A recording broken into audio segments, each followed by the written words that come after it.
Hey guys! Hey! Here, Hey.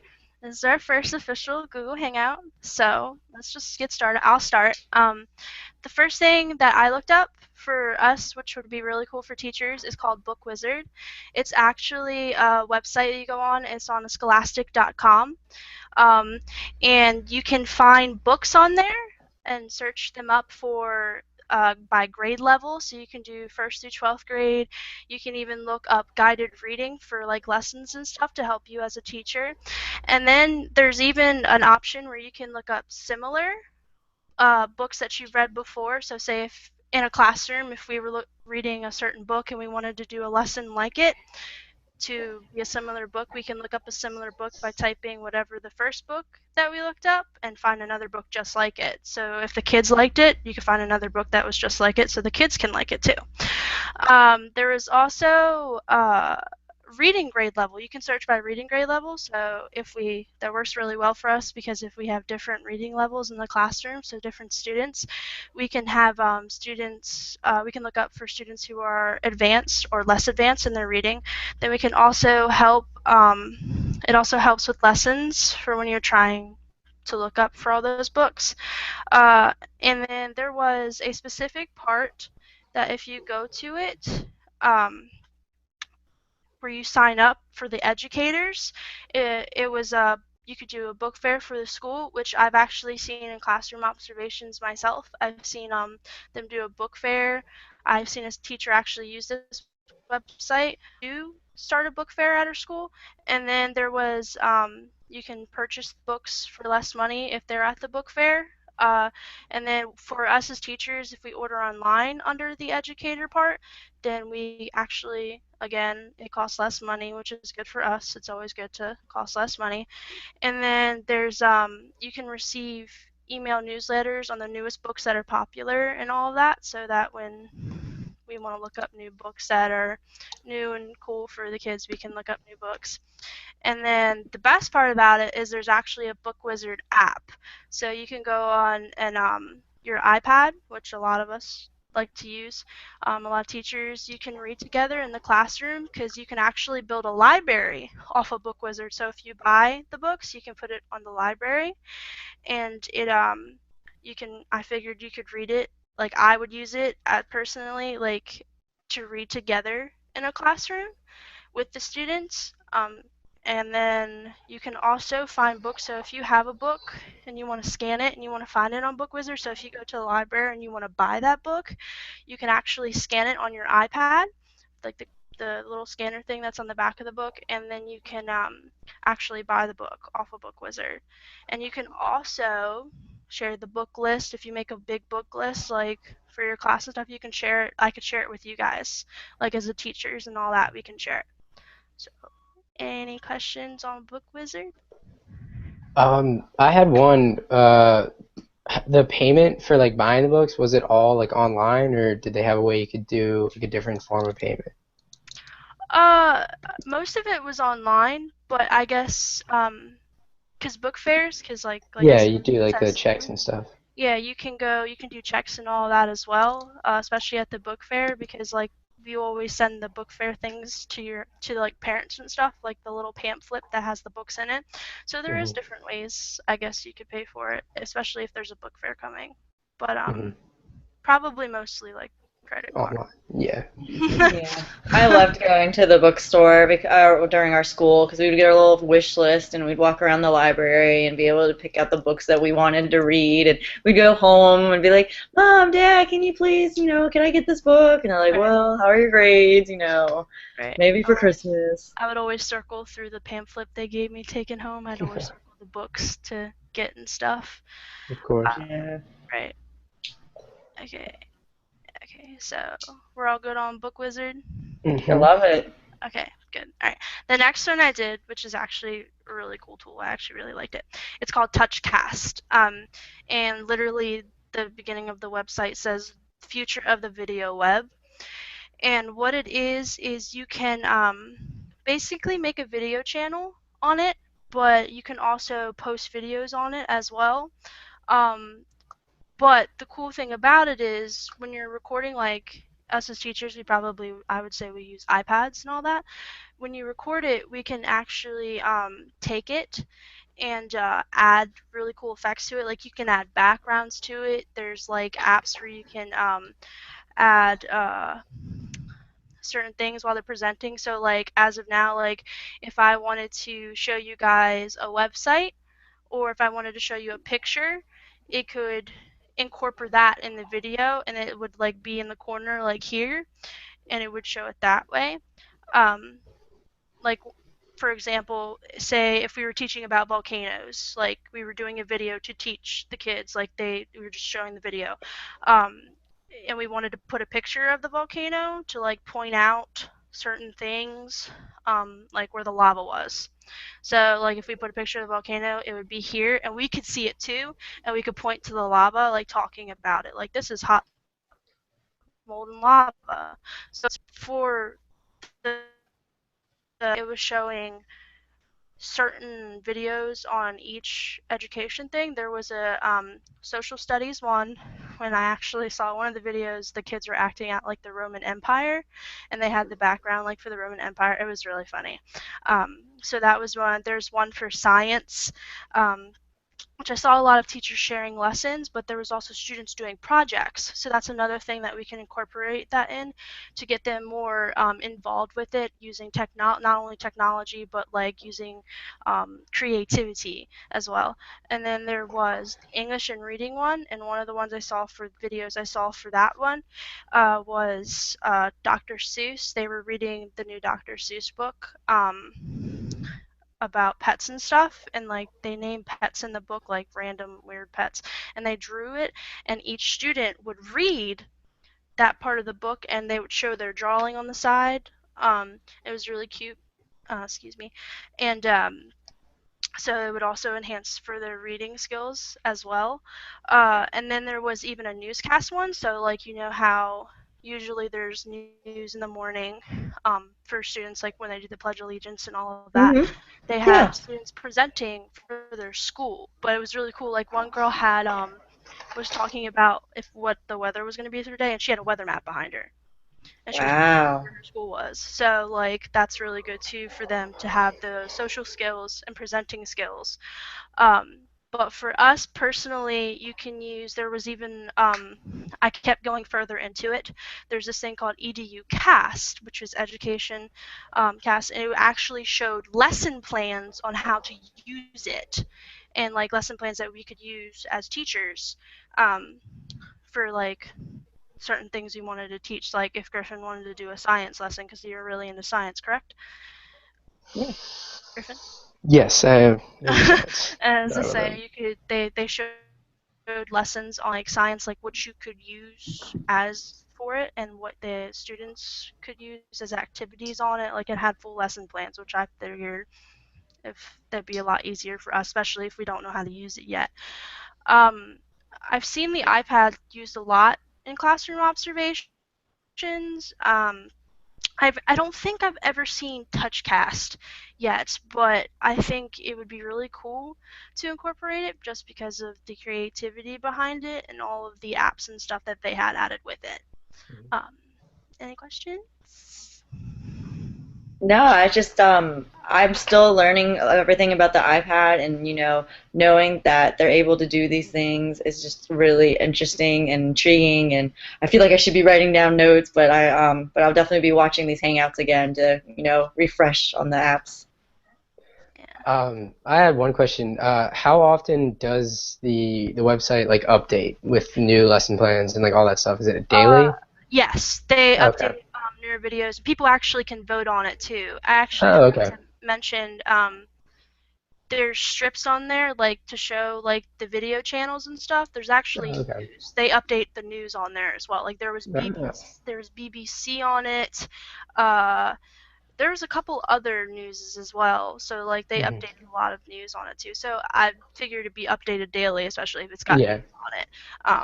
But like it's really fun to watch the students like create, and they're like you can tell Mhm. they're having a lot of fun with it. So yeah, Oh, I it should bet. update every day. Cool. Okay. So that is everything that I looked up. So now Cool. I'm going to give it over to Alexis. Awesome. All right, guys. So I looked up Formule. It is a personalized form that goes through your email. It's extremely powerful, so you can put a lot of bulk into it. It's on your Google sheet, so you just fill out a form, and you can either tell it when to run, or it will automatically run once a form is filled out. Once it's filled out, it goes into an expo sheet, so it's very organized, and you're able to see a bunch of information compiled into one form. I personally like to use it. At the end of my year, I always do a teacher survey. I like to ask, how did they like the class? What can I do to help them? How can I make, the test more, not necessarily easier, but how can I help them study more or prepare themselves? And so if I send out the form on Formule, they're able to fill out their form, and once they submit it, I get an email automatically that lets me know, and I can see it on my spreadsheet when they did it, who did it, what they said, what the percentages of what they said, and it's just a really, really good app. But do you guys do a lot of forms or surveys or a lot of like questionnaire kind of things with your classes? Oh yeah, especially for feedback. Yeah, it's I Yeah. great would for think feedback. a lot. I have a question.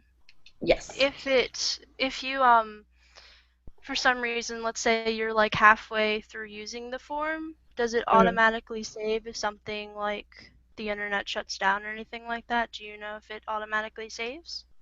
I'm assuming that it saves directly to your drive. Do you know when you're like doing a Google Doc and in the little up top it'll say like engraved like save to Google Drive. So I believe that every so seconds it just automatically saves.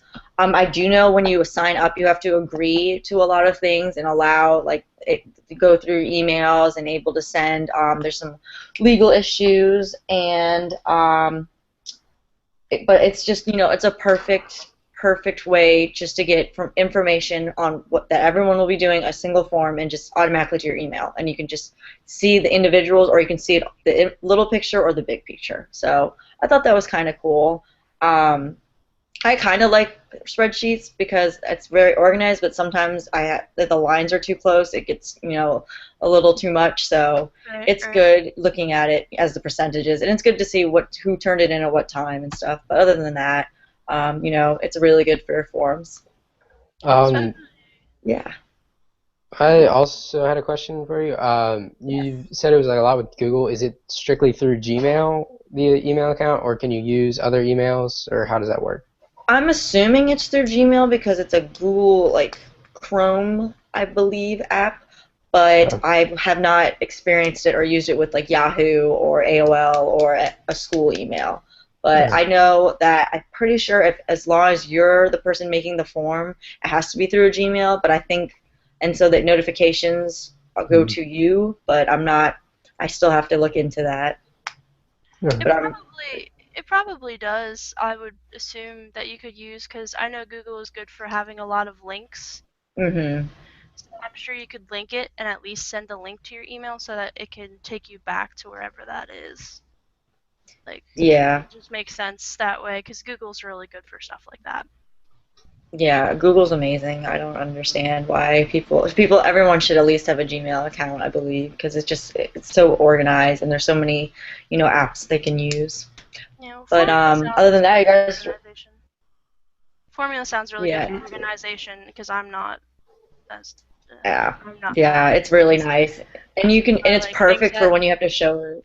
figure out things for me myself, so it sounds pretty good to me. Yeah, pretty nice, pretty nice. All right, you guys ready for my second application or website I looked up? Sure. I Sure. looked up. It's called Crafty Extensions. So it's a three-parter. It has these extensions are one of them is Crafty Level. So this is where you can be on any single website. These crafty tools are like right below your toolbar, and it'll be like in the little corner. You click it, and any website you're on, it will give you the fresh connected grade level. I'm assuming that's just like a standardized level of reading and criteria, and so it'll just go through the page and it'll give it a reading level and it'll put it on the corner. So what grade level should be reading it or the ability of a level. So I thought that was kind of nice. It's still, in development, so there's still some kind of quirks. So if you're like on Tumblr and you put it up, it's going to tell you like anyone can read it because Tumblr is literally just pictures with like little captions and words, not really like a website. But if you go to a journal and you click it, it's going to say, of course, a higher level because the vocabulary is intense, the comprehension's intense, but they're still, these are very new things. Do you guys have any questions about the crafty level? Is it just for like a certain set of websites, or does it like No, read all of them? Okay. it's supposed to be used for any World Wide Web site. Okay, Alright. that's Yeah. pretty cool. It's kind of cool. And then the next one's called Crafty Text. You install it and you put it in your screen. So basically, you hit the Crafty Text, and on the web page is a bubble pops up, and you can write in text. So it kind of just makes the eyes and the viewers just kind of zoom into the middle of the page. A lot of people like doing it. I've noticed with the Twitter's account. So if you're on a page and you're just like, hey, hit me up, like if you're doing a YouTube broadcast, and you just put your Twitter name right in the middle of the page. So it's in bold, it's large, and you can put it on any page you're doing, and it's just really good to like make the eyes go in. I know that my professor, Dr. Pope, he uses it sometimes just to, say, like he likes to do the Twitter feeds, and he'll put up a agenda on the board, and you're supposed to like Twitter it to his account to see what your answers are. But in case you didn't know it, you can just look at the screen and it'll be right in the middle. So that's That'll be kind of really a good nice. for students too, to make sure that they get at least the key point of to whatever lesson that we would be teaching. So I kind of like that. That sounds really cool, actually. Yeah. Yeah, it's not like they're zooming in on a certain part of the web page. You're creating your own text for it. Right. So it's not even like a zoom in. It's kind of like a poster. Yeah. Yeah. But and then the last one is called Crafty Write. This is you use it and you click it and it gives you like pictures that are able to be reused, so you don't have to worry about the copyright laws and citing. It's just they just give you a whole like list of pictures that you're allowed to use and that won't infringe anything. Like I said, it's still in the creation, so it's not 100% guaranteed because it's a new application they're still using and everything. But so I used it and I typed in I think like cookies or something, and like every picture I like definitely was was recycled and was reused, and it wasn't any stock art or things you Okay. need to pay for. Hmm. Okay, I was a So little confused for a second, but I got where you were going with that. Okay, I yeah. see now. Yeah. So, and it's good for the students. I know, like, when I have students looking up things to put in their science projects, and they want like a really cool picture, and they have to go in and make sure they're allowed to use the picture, and that it's not like only for a certain school, or it's not that person's picture. So it's kind of nice to have that little like sigh, like a relief, but you can't like be 100% sure, but you can be pretty accurate. It's a good hunch. Right. I But like. yeah. I always end up using pictures that have that in the background too. I mean, you already give credit to the thing, but the fact that they don't have anything that says like stock photo and an X across it kind of helps too, especially if you're trying to do something fun and creative with your students. Yeah, it just narrows it down and it makes it easier. So, and you don't have to worry about like, do I have to give credit to this photo? And it's just a nice. I see it as a recycle bin. It's just like these are pictures that anyone can use for anything. But yeah, those are my two sites I looked up. Cool. Before we switch over though, Alexis, Yes. does the Google Chrome, do the extensions, do they update every like so often, or is it just like, are they just gonna stay the way they are now? Do you know? I believe they're going to update. Like I said, it's very new, and when I was looking through the website, it kept saying like, we're still in development. It's not, Uh, set in stone. This is a push forward. This is mhm. what it's supposed to do, and I'm sure you can trick it, but they're doing the best they can to prevent any like wrongdoings of Yeah. information. But you just click it. Like I wish I could do a share maybe next time, but you can just click it right below. You know how you can have like little bookmarks and it's just right Mhm. there. You just click it and it goes. But yeah, you have to Oh, right. install it, and it's just an add-on, so Oh, it's kind of nice. That's really cool. oh, Thank you. Alrighty. Alright, so now I believe it is Griffin's turn. Yes, it is. So for my option, or for my tool, I had Zaption.com, which is a really cool new website where you take videos off of YouTube or Vimeo or any video sharing website, and you can add different captions or questions or like different things that'll stop the video, ask the question, or show the comment, and students can either read it or respond to it, and it'll go all the way through. And at the end of the video, it'll show all the answers and responses, and you can funnel that into an Excel spreadsheet and all the good stuff that you need for assessments and things like that at the end of the day. One example they had on the website was for a Katy Perry video, the song "Roar," which I'm sure we've all heard. Oh, Um, yes, my it favorite. talked, yeah, it talked about how like different roles for women in society are shown in the video, and like there was, I think it was 5 or 6 parts where it stopped on the video, and 3 of them were questions, and then 2 of them were comments. And at the end, it like you could respond to them all, or you can do them throughout the video. So I thought it was a really cool option. It also gives you the ability to either share the URL or embed it into like PowerPoints or websites, or wherever you need to put it. So it's a really handy tool. It's super easy to use. I was able to understand it in a matter of like 15 minutes to half an hour. So it's super easy and very nicely made. So, but yeah, it was great. That So, sounds fun. Chelsea. I have a question. So, like you said, when you like embedded the questions and all that, Mhm. do they you said it like you were talking about putting in an Excel sheet. Do we have to do that manually, or does it like do it itself? Like, does it So put it anywhere? So yeah, actually, I'll answer your question, which is it comes up as a spreadsheet, and then you can copy and paste it into another spreadsheet, which Oh, makes it okay. easier and like kind of organizes it, or you can just write all the information down from when it first shows you. And then Oh, also, what I forgot to say, sorry about that, was that when the question or the comment comes up, will have the video playing, and then another bar will come up on the side, and that's where the question is. So it's not in the middle of the video and like distracting stuff, but Okay. it's really that's so So, nicely done. cool. Yeah.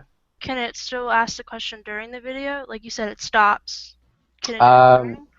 I think you can do it during. I know some of them. There's one about like ancient art or something like around Michelangelo's time, Mhm. where it was other pictures and comments would come up as the video was playing through. So I thought that was a really good part. So it was just almost like examples of his work or like comments about a work that they show. So That's it has a lot of uses. I really like that. I think Interesting. I've actually seen uh when I was doing observations uh at Salisbury Middle. I think I remember seeing a teacher actually use that because I'm trying to think of what the video was about. I know it was a history lesson. Hmm. She used it for history. I know that, and I remember seeing the questions in the video, stop it, and then they like had a quiz at the end of it. So Hmm. that's cool. I was wondering what that was because I don't think I Yeah. ever asked her. That's really cool. Yeah, Yeah, it's a great app. So definitely go out and use it. definitely will. I use a lot of videos. A lot of my students are visual learners. Hmm. When I'm talking about the water cycle, it helps to actually see not just a picture, but an actual animation of Hmm. what's going on. Yeah. Cool. All right. So. All right, guys, that was awesome. I really liked all your guys' ideas and Oh, stuff and everything you Hmm. looked up.